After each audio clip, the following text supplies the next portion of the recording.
Op, bro. Bro.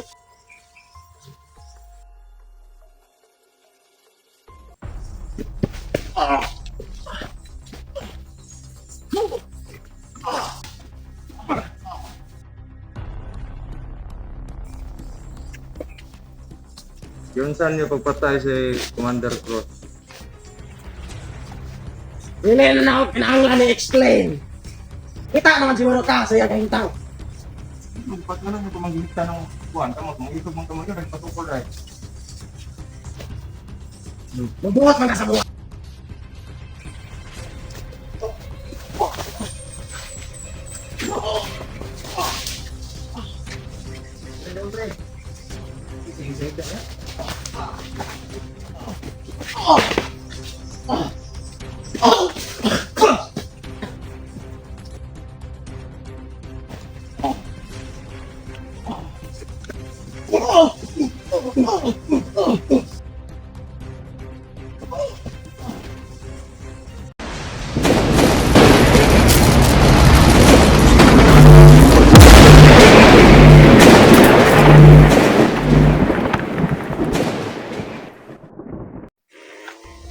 So yun po mga idol, mapagpalang araw po sa inyo mga idol. Andito po tayo sa entrance mga idol. Araw po sa inyong lahat. Punta po tayo sa Dudong at winter po din nagkakalit po sa mga kapatid natin. Pang mga adventure ni D3 po nagbabalik. may decision po kami binuo ni Brother Jerome. Siguro mag-upload kami ng video. Pero saka na papalarin kami makauwi. Pag nakauwi na kami. Hindi lang kami nag-update na papunta kami dito. Para hindi makita Iwasan ng din po namin na malukit kami ng mga kalaban. Sana po naintindihan niyo po. Kasi hindi naman po pwede na hindi kami umiwas yung sa strategy ng mga kalaban. Kasi alam po natin na palagi sa mga video namin. At alam din nila kung na-describe din nila yung mga lugar, yung nakikita sa video namin, pattern yung mga nagiging pattern yung paligid namin or yung mismo nakikita sa video ng mga kahoy. Yan kasi kabisado na nila yung buong lugar eh. Kaya pag-desisyonan namin na saka namin i-upload mula sa day 1 hanggang makababa kami at papalarin na makababa at maligtas na si Dudoy. So, gagawin po namin lahat kasi ayaw po namin na may madagdag pa isang kapatid natin masawi dahil doon sa kasamaan ng mga kalaban. Ayaw din po namin mangyari pati si Dudoy na gusto lang sana na actually hindi nga siya sumali sa sa explore namin nung that time dahil gusto niyang umiwas muna kasi gusto niya unahin yung papa niya at may mga ginagawa din po sa mga lakad nito sana. Pero ano nangyari?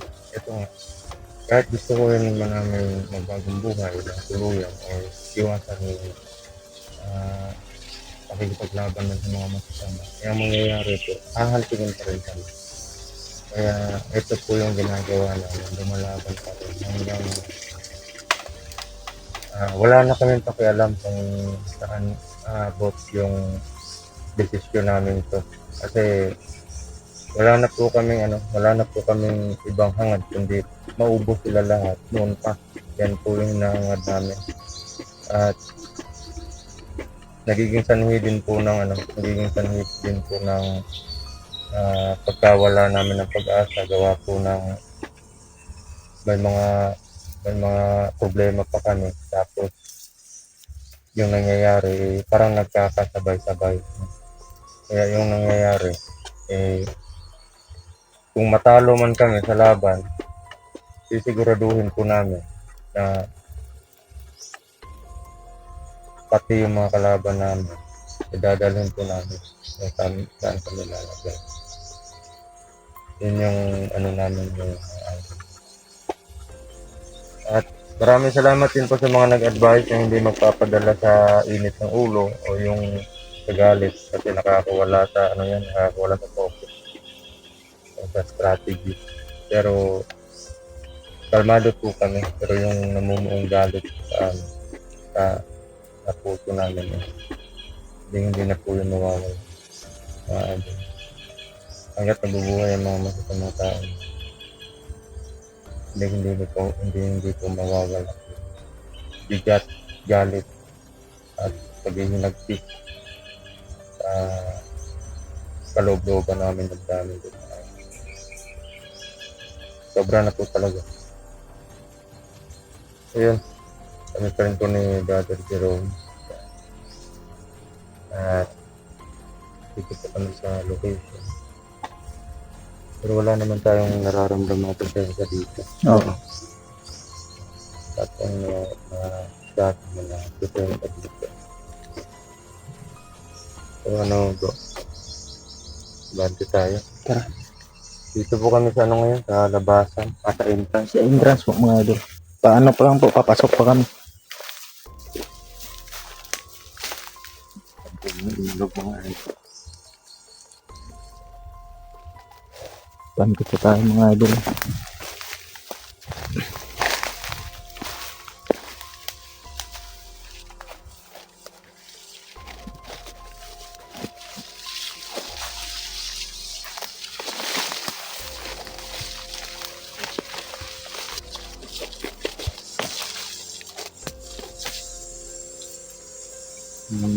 Parang walang katao dito ngayon.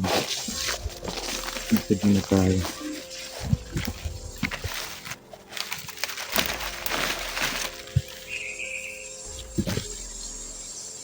Hanapan muna natin ang aura bro. Baka tinago na lang yung mga aura na bro. Baka inambangan lang tayo bro.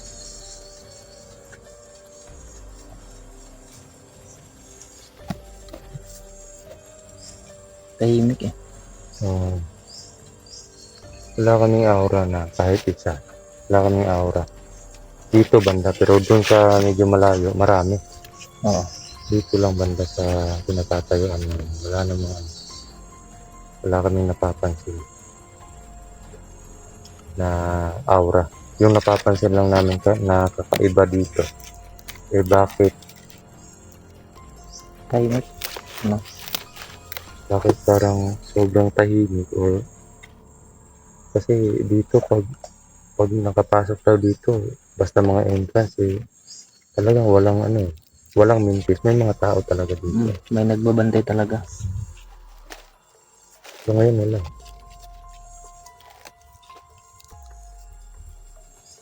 Baka ano bro. May plano din sila bro na tambangan tayo bro. Yeah. Bigla na lang susulpot. Hindi lang tayo kumpiyansa kasi alam naman natin na kahit ordinaryong bantay lang nila hindi basta-basta yung mga lakas. Malalakas talaga. Kahit parang parang kalibil na ng mga komando. Yung Sakto sa ano bro. Sakto sa pagsasanay. At sobrang malalakas na yung mga tauhan nila ngayon.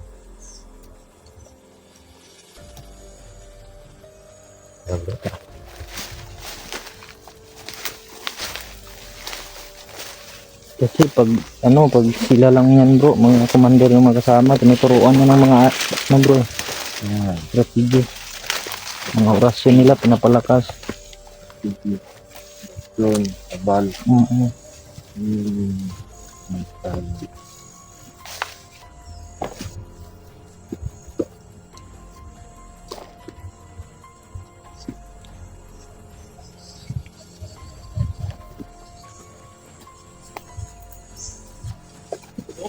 Bro.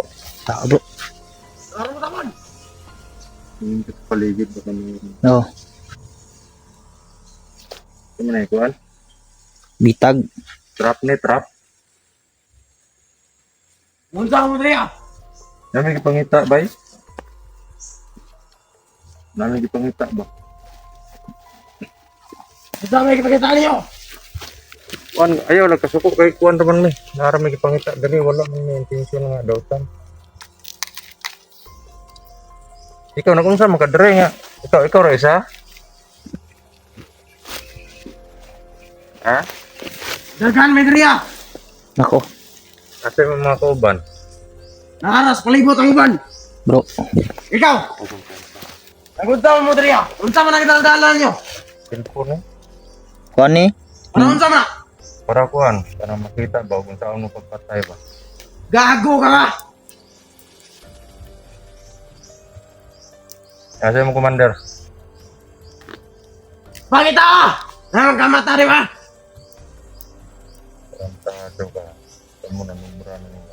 Aman ako ang kauban ron. Asa nyo gidala? Na. Narito. Lugtoy na. Kung saan Pauban, dahil mo to. Asa nyo gibuhat? Asa si Dodoy?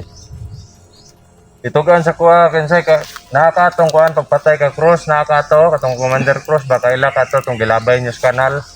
Kauban po ni mo to. Nakakato, pagpatay ninyo sa ilaha, sa iha. Mate. Nakakato. Matik daw bro. Pagkakinuta man nagdugo ato. Gikaon ninyo ang dugo. Pirteng paita.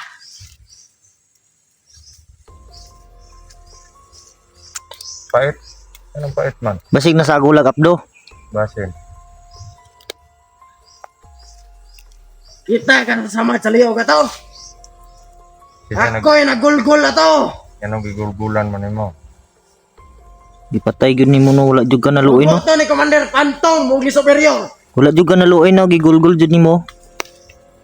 Biro yung lakas ng tao. Okay.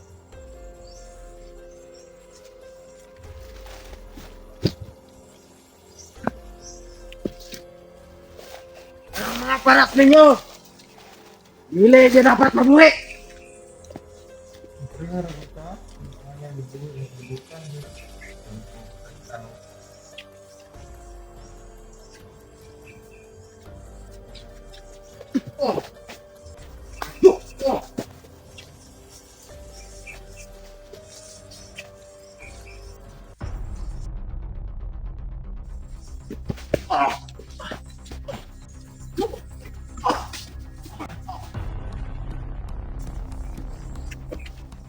Yung saan yung pagpatay si Commander Cruz? Dili na ako kinahanglan i-explain. Kita naman siguro ka sa iyang tao. Ba't na lang yung pamangita ng kuwan? Tama, pamangitog mong kamagyan, nagpatungkol eh. Mabuhat man ka sa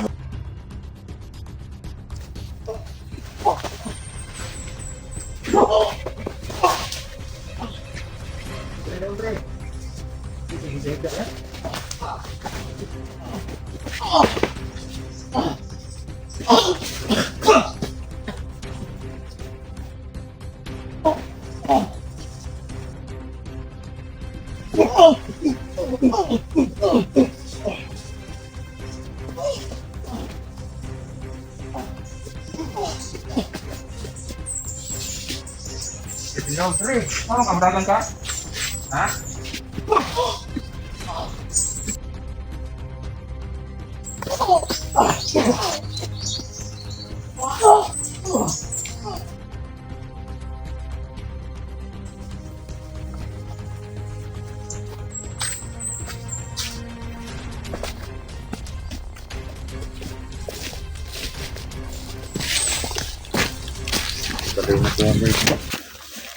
Isa siya nagpatay kay Commander Cruz daw. Yun yung sabi niya bro. Siya pa nga daw yung ano bro. Yung Okay lang. Okay lang. Laban tayo.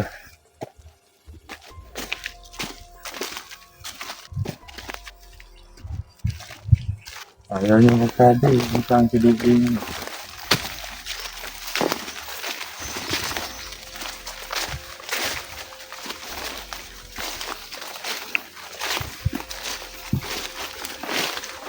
Bro, bro.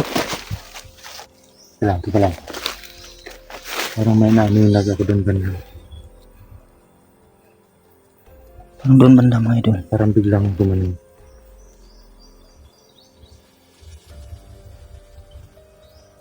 Okay, parang mga tao yan, parang marami sila. Oo. Gana lang naman, parang tumakbo. Delikado to bro kasi parang gumagawa sila ng trap sa atin. Maglagot yan. Ito mga idol. Walang po yung isa. Yung napatay natin bro, ano pa lang yun ba? Trap nila sa atin yun. Hindi natin alam kung saan sila nag ano. Medyo matigas din kahit ano. Kahit nag-iisa. Oo. Hindi po namin pwede na sayangin yung mga orasyon namin dito. Mga ano lang, mga mild lang po na orasyon yung mga ginagamit namin. At hindi po pwede na pag makita na kami ng kalaban, patay agad. Hindi po namin magagawa yan kasi lumalaban po yan, may mga kabal po yan. Hindi Tama basta- naman po sana yun. Na patayin agad. pag Pero, makita. pero ang problema nga lang, hindi po namin magagawa kasi may mga protection sila at may mga kumbaga kalasag sa katawan. Kailangan po namin pahinain muna yung mga ano nila sa pamamagitan ng mga orasyon namin at Suntok. tigal po. Yan. Kasi yung mga suntok at sipa namin may mga tigal po yan para manghina yung mga kalaban. At sana po naintindihan niyo po mga idol sa mga nagko-comment po na bakit hindi na lang patayin agad, bakit sinasayang niyo pa yung lakas niyo kasi may uubusan ka ng lakas sa suntok, sipa, ganito ganyan. May ano po tayo, may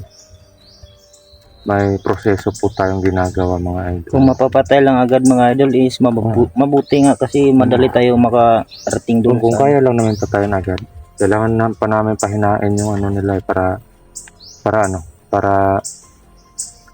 gumana yung orasyon na pangtapos talaga sa ano nila, sa mga kalaban.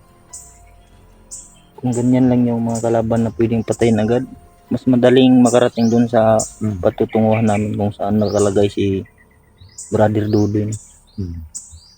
At ito pa, hindi po namin hindi na po ibang level na po yung mga kalaban natin ngayon. Hindi katulad dati na isang suntok mo lang nawawalan agad ng lakas, pwede mo nang patayin agad. Pero dito magkaiba-iba yung mga katangian nila. Hindi palaging tigal po, hindi palaging kabal yung mga ginagamit nila. Minsan may mga barang na din yung mga orasyon nila. So ito mga idol, tayo din. May nakita ko na. Ano kaya yun bro? Bigla na lang bigla na lang gumanon no?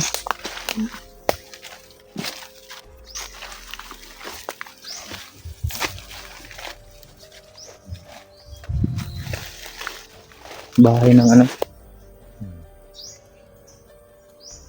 may laman siguro bro. Meron nga. Ayun, Ano siya? Ibon. Anong klaseng ibon nun bro? Sa amin yung tinatawag yung tamsi. Yung maliliit na yung mga idol umaano siya, lumalaban, may itlog siguro yan. Ganyan po yung sa buka. Kasi marami ka mga bisita at mahalugilo mo po yung makakasalamuhan mo yung mga ibon, yung mga hayop. Kunin natin bro, alagaan natin bro. Wag, mas mabuti na mabuhay yan sa nature. Kasi magkaiba yung uri ng pamumuhay natin kaysa sa kanila. Yan, malapit na makalipad yan. Siguro. Kasi lumalaban na bro At sa pamamagitan po ng pagtira sa bundok mga idol, nakakasalamuhan mo yung mga hayop, yung mga insekto, ganito ganyan. At may matututunan ka po sa paano sila nabubuhay, ganun. Dahan-dahan mo pong makikita or madidiscover kung paano sila mabuhay. Yan bro. Tingin na pa yan. Talasan lang natin yung mga isip at ano natin. So dyan to banda kanina. Tara, Tara, bro. tayo.